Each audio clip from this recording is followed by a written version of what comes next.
So here we have the MP CNC design, which I found a weakness on, so I want to improve that, hopefully. And don't forget to use Loctite. So I was saying in the last video I had a weakness. This top bit was bending, so what I've done, I've put them into the print.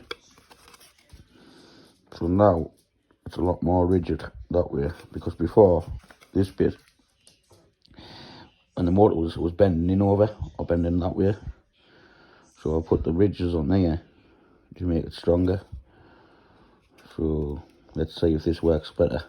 And it still looks like a face in my mind, and a pair of hands. Right, thanks for watching.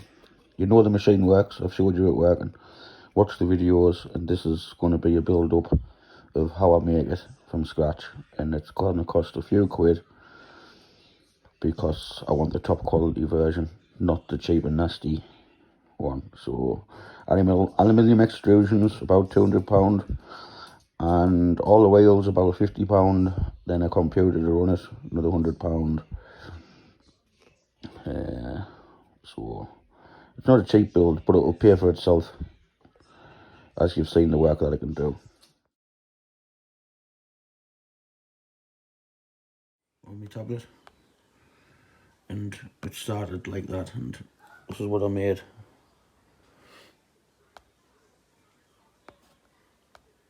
I haven't got the pencil handy at the moment, but you can get the gist of where I've gotten the idea from and how I've done it. You make bodies,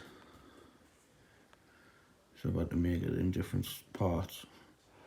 Then I took it from there and I loaded it into this, and that's how it became. And there's all the parts. So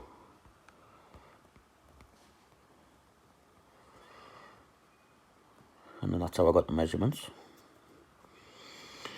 It's funny how you have to work things out when you don't know how to do it properly. I was messing around with the display page. I'm thinking about putting it in.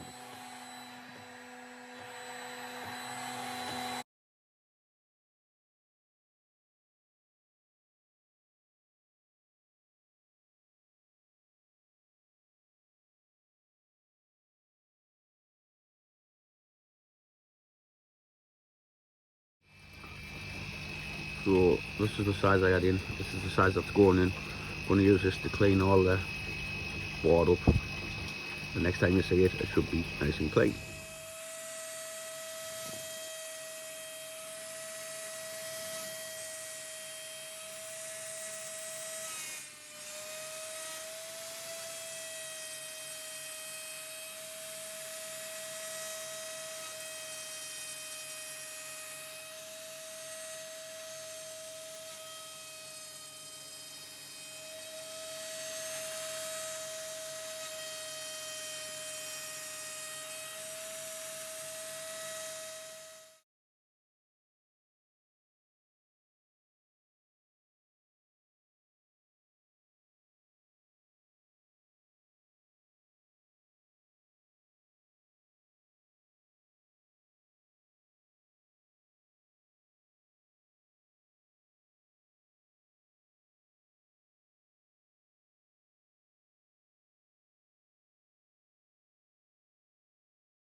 So I find it the easiest just do one at a time. So there's all the power ones done.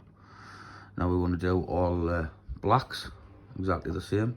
Keep it as neat as that. So now we have the power plug. The live from the plug goes to there, and I've run the earth back to the switch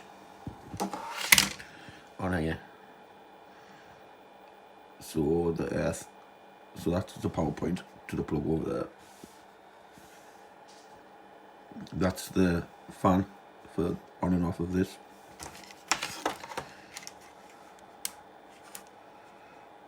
So that's the speed control for the spindle. I don't know how to get it into the computer yet, but I will find out. So now we've done the wiring for this. We've wired the spindle in. We've put the on and off switches on. Now we're going to put the main control on, starting from over here. There's no wiring diagram, unfortunately. But luckily I know that. Luckily I know where things go. So to get the power onto there, what I did, I put the used pin 3 and pin 6.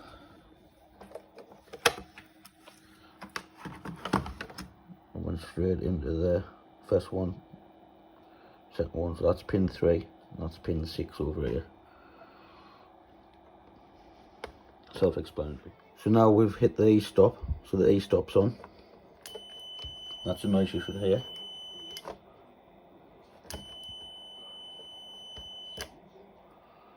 So E-stop will come on.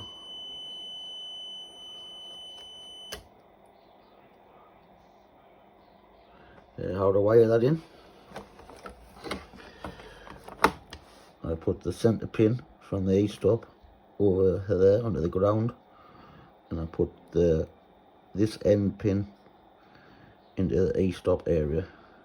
If you want more E-stops on, you just link it in series with that one. So you just do the next one here and put it somewhere else, and there it is, come on.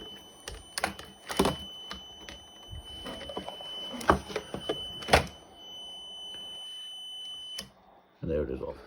So all we did was copy the first thing like we did. So as we did it the first time, repeat it the second.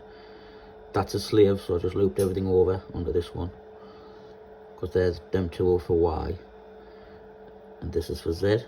So I just did exactly the same, copied it back. And it's pretty easy.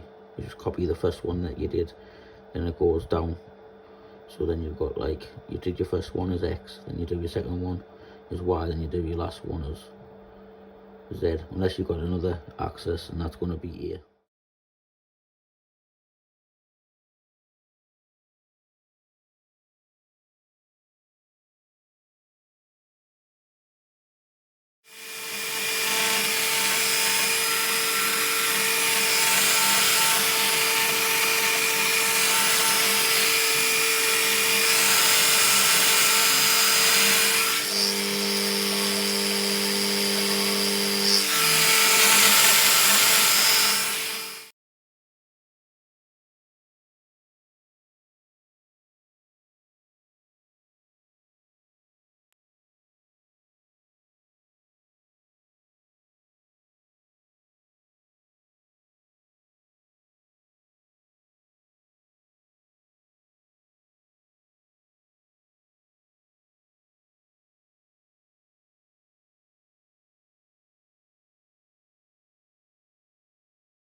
That's the Z, that's Y on one side, that's Y on the other, and that's shit, that's X. Job's a good one.